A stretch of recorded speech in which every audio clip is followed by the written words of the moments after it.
Good day, everyone. Welcome to my channel. So, today I'm going to be sharing with you guys some tips from my personal experience on how to get better at drawing from free online resources. Long story short, I never got to go to a fine art school for some reason, so my learning to draw better has only been through free online resources, more specifically from our old friend YouTube. Trust me, it was a lifesaver. But drawing without a mentor has not been easy, and I came across some mistakes I did that I wish I had someone to guide me through. So, today I want to share those with you so you start making better art without wasting all that extra time searching aimlessly on search engines. Now, some of these you may have heard already, but others are based solely on my experience, not to say these are the only ones, and I'm still improving. So, just a little something that can maybe help you guys a little in your journey. Because I know you guys, I know the struggle is real. Now, let's start. So, tip one, just binging a lot of YouTube videos mindlessly doesn't necessarily improve your art. Harsh truth, right? Because we should know what to look for and the right keywords to enter into that search bar. All the tips that follow this tip will be more about what you can search for to get better results.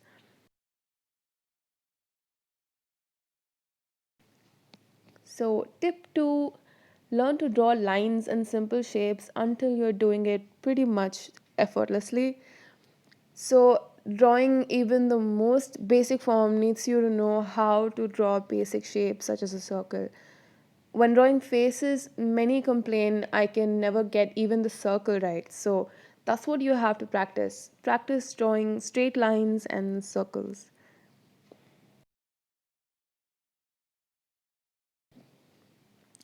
Tip number three, know your proportions. With this, I mean, know, for instance, where the eyes, nose, or the lips are placed on the head. If you go on to learn the overall anatomy of the body, even better. You will find that much of the body proportions can be learned by comparing it with the size of the head. You can also add what the possible variations in proportions are in real life. And I would suggest start small. Start with face and hands, then move on to the entire body. I say this because if the proportions are off, then no matter how good your lines or shading is, your end piece will still look off. I would recommend that you practice drawing skull, then male and female faces, or just an eye in various angles over and over till you get it right. You will find countless reference images on Pinterest. You can even check out the link below for reference images I've saved over the years on Pinterest. So, guys, if you don't get the proportions right, you will practice the wrong way for years and years, and your muscle memory will get it all wrong. It will be difficult to get out of that habit.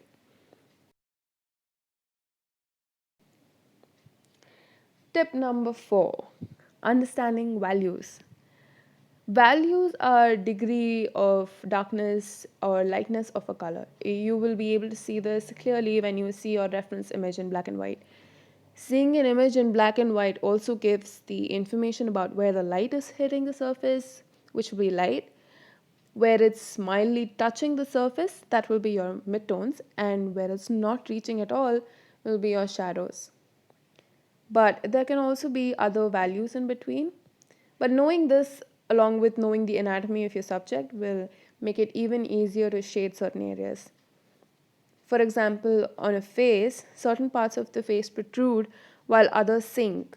So these protruding areas can be shaded lighter as light will hit these areas more than those that are sunken in. So values will make your drawings look three-dimensional. It will also vary if you are trying to render different skin tones or materials of clothing, like thin, flowy, or thick, like a sweater, or even objects in different colors, also called the local value of the object. Fifth tip is understand form and perspective. Goes hand in hand with understanding value, because objects in nature are not two dimensional. Knowing forms will enable you to shade different surfaces of an object differently, that will make it look three dimensional and realistic. The face, the body, organic forms like leaves, flowers, mountains, folds, and drapes all exist in three dimensional forms. Even these forms vary with the perspective you're looking at it from. So, looking up online tutorial with these key terms will get you some basic but extremely essential knowledge from experts on how to render them.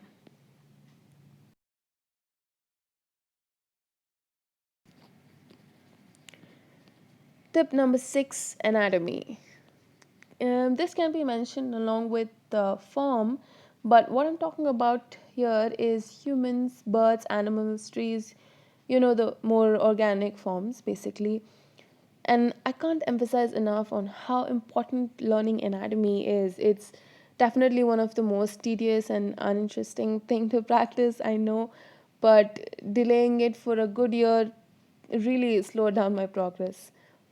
But learning them will save you years of drawing with bad results. By learning anatomy, you know where to place what features, how to vary values of color to show their form, and the proportions. By spending just few hours learning the underlying structure of the human body, I must say my portraits have improved great deal. You can find some amazing expert tutorials on YouTube, among which my favorite ones are from Proco. I'll link it down below. Even though the tutorials feel quite heavy, but I like the classroom experience that it gives me with all those details that will help me rendering precisely what I want to.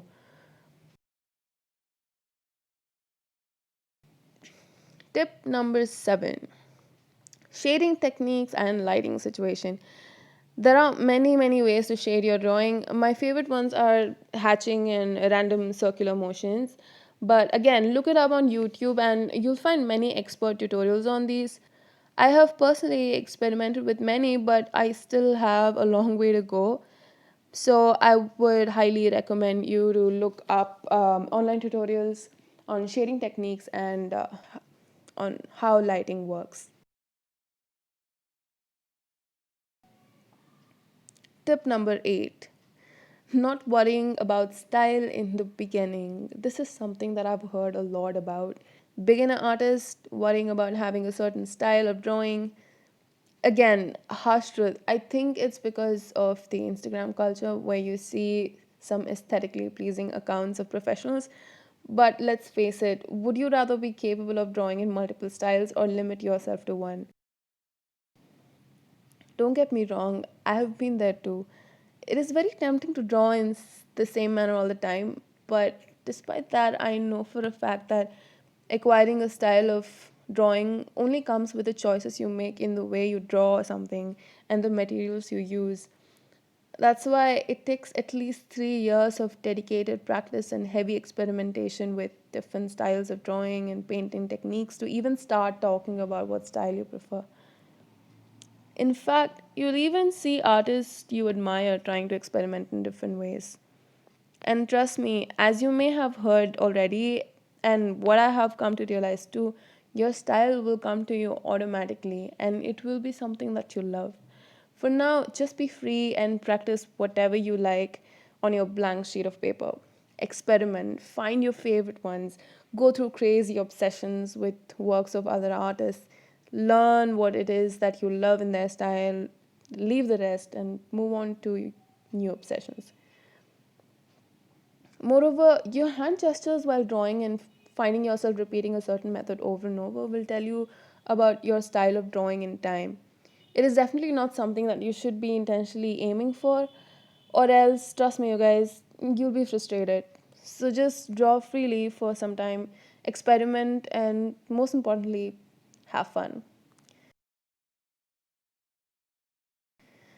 Tip number 9, learn from mistakes. Each time you draw with or without reference, critique your results. Is it what you wanted them to look like? And see what you did wrong. Draw that part of the drawing again until you get it right.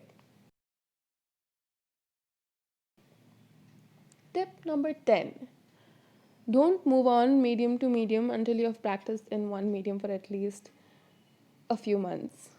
I know I said experiment, right? But not by changing your medium every day. Or else you'll end up like me, learning basics of all, master of none. Another fault is thinking one medium may be better than the other. Personally, learning to draw with a good old pencil or a pen should come before everything else. And practicing with it all the tips I mentioned before.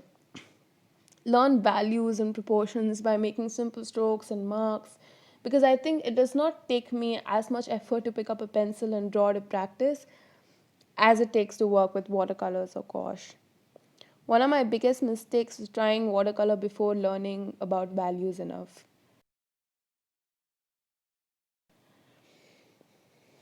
Tip number 11, know what to search for.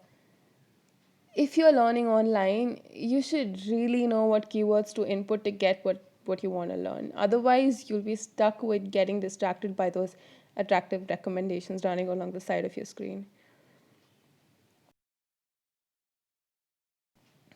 Tip number 12, it's okay to copy artists if you're not posting them on social media. Yes, copy them. I highly suggest, but copy a little bit from many of them, not just one. This is basically to say study how they do things you admire so much. Study works of different artists when beginning, not just one. Again, after being obsessed with one artist's work, I made that mistake and took so long to move out of that artist style. But if copying helps you learn techniques, then do it. Because, guys, we cannot have it any other way. But just don't claim it as your work. That's wrong. That's wrong. But if you end up liking your piece so much that you want to post on social media, then give credits to the artist whose work you're referring to. That may not be as bad. It may also help that artist, and he or she may even recognize your work. You never know. You can never really tell where something may lead you, right? So, copying artists may also be how you start making choices and develop your own style. But just staring at their images won't do the trick.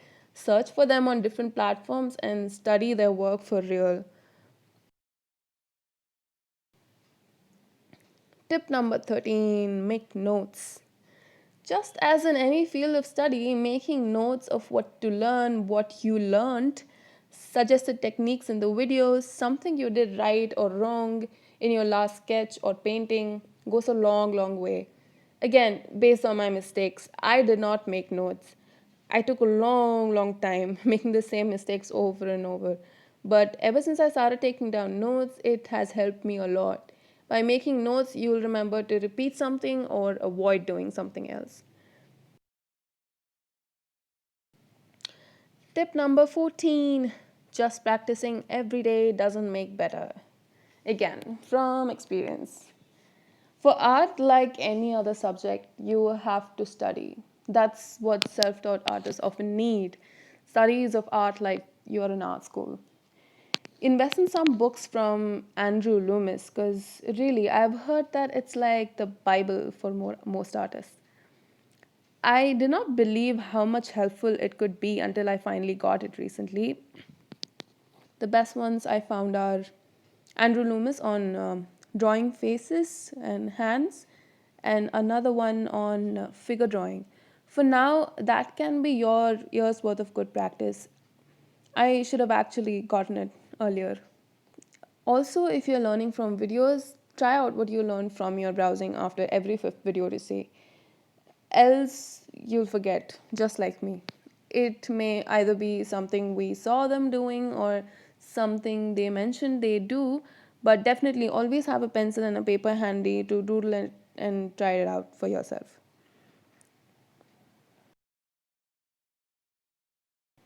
Tip number 15, don't give up. Don't give up, guys.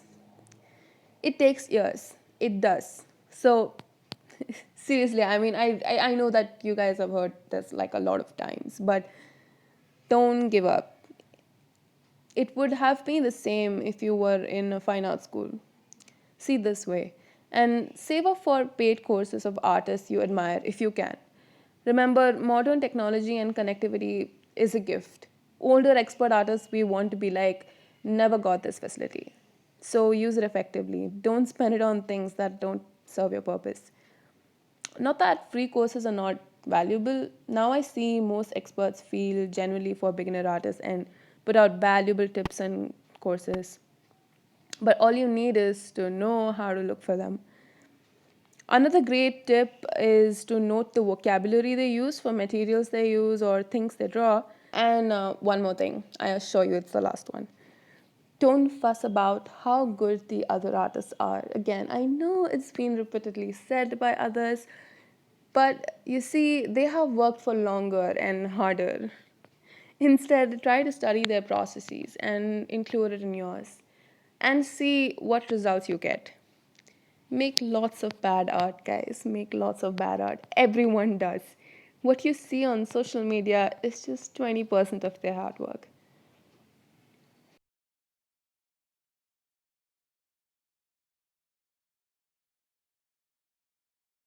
And that's all I have for you guys today. Please let me know in the comments below if you've tried any of them out and if any of them work for you. And let me know if there are any more suggestions that you might have that you want me to do videos on. Because I'm basically just teaching myself through free resources, as I said before. And if there's anything that you would like to ask me, I'm always available for you guys, always ready to help you guys. See you. Bye. Stay healthy and take care.